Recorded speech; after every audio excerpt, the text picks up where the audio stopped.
Welcome back to our study through the study guide of Strange New World. We're going to be covering questions 1 through 3 in chapter 2. So I'll go ahead and read the opening section, which is on page 31 of the book. The sentence, "I am a woman trapped in a man's body," would have been nonsense to our grandparents' generation.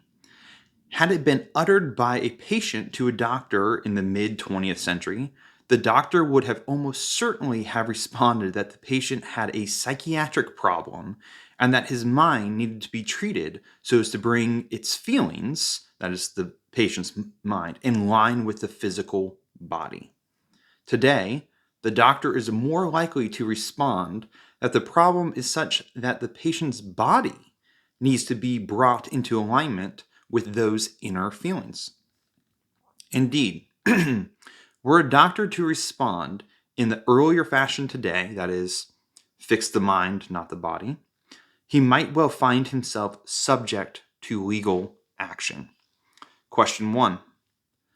Think about the world in which you grew up in. How have the ways in which people thought about sex and gender changed since then? So I grew up in I was born in the late 80s, so childhood, mostly 90s, teen years, the early 2000s, started working professionally in 2008. So that's kind of like my childhood and then early adulthood. So think about the world in which you grew up.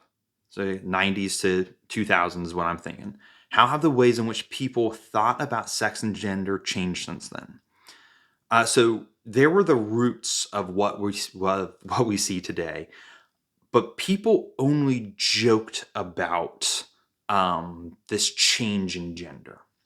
The men, so it really was like when a man dressed as a woman, it was for comedy, or the man was a weirdo. So think about Dennis Rodman. I remember as a kid seeing Dennis Rodman and going, that guy is weird.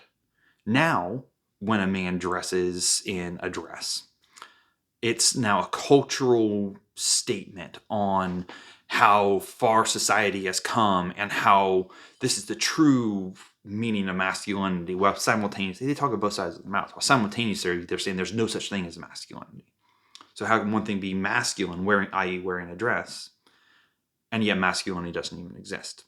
Again, we always have to be thinking about what they're saying and finding the contradictions.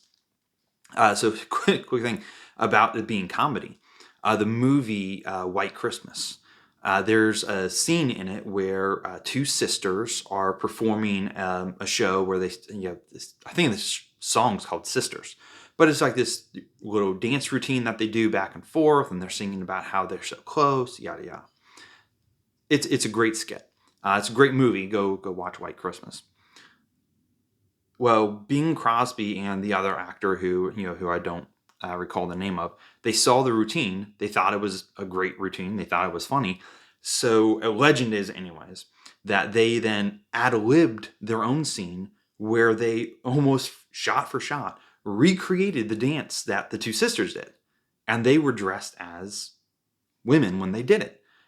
Again, this was comedy back in it's either 40s or 50s when the movie came out. Comedy. Now that would be put into a movie as as the conservatives would call it, woke nonsense, because they're trying to push a viewpoint. They're trying to push something. So moving on to question 2. So what are some of the reasons for this? Again, the changes. So at the time, people still believed that humans had limits to what we could become. Back in, I remember hearing about this late 90s, early 2000s. Genetic researchers were trying to find the gay gene. And the thought process was, if we can find the gay gene, and this is biology, then you are a bigot if you say you can't be this. So again, it was morality was driving the research on trying to find the gay gene.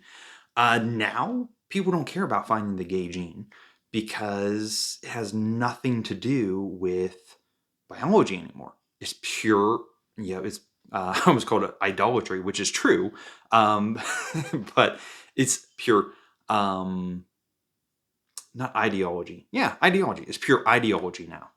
Um, that's what's driving research. Again, but going back to this, but this was only the beginning of that you can become anything you desire. That was the start of all of this movement, is you can become anything you desire. This brought in the Christian side. This was during the time of the rise of the Joel Osteens and the Rick Warrens. And essentially what it was that they were bringing to the table was a Christianized expressive individualism. It was no longer about teaching eternal doctrines about a holy and perfect God and how man is reconciled to that holy and perfect God through the work of Jesus Christ.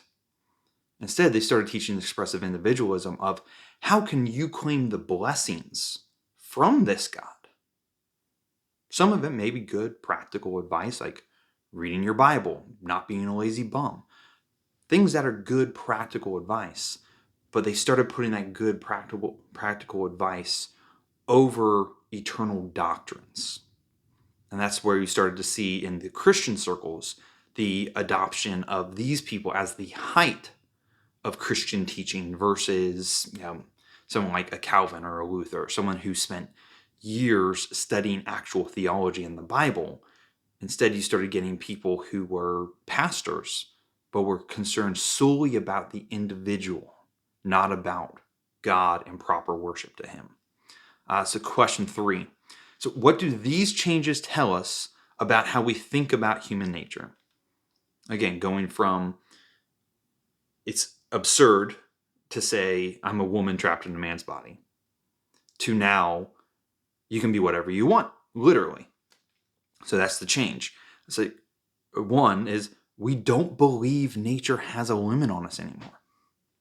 It's really, what is it? Nature is irrelevant.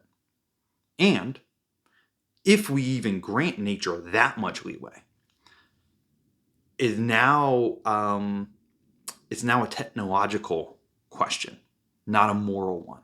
To paraphrase Jurassic Park, is you're so concerned, you're so preoccupied of whether you could do something, you never stop to think whether you should do that thing. We've eliminated morality from all conversations. This is now just a technological issue that needs to be overcome. And we'll be getting into that in the next several chapters. Really, for the rest of the study, we'll be talking about how the rise of technology has allowed people to stop thinking about morality at all. Because now the question is, if you can do something, it must be good. And that's where we're at right now in society.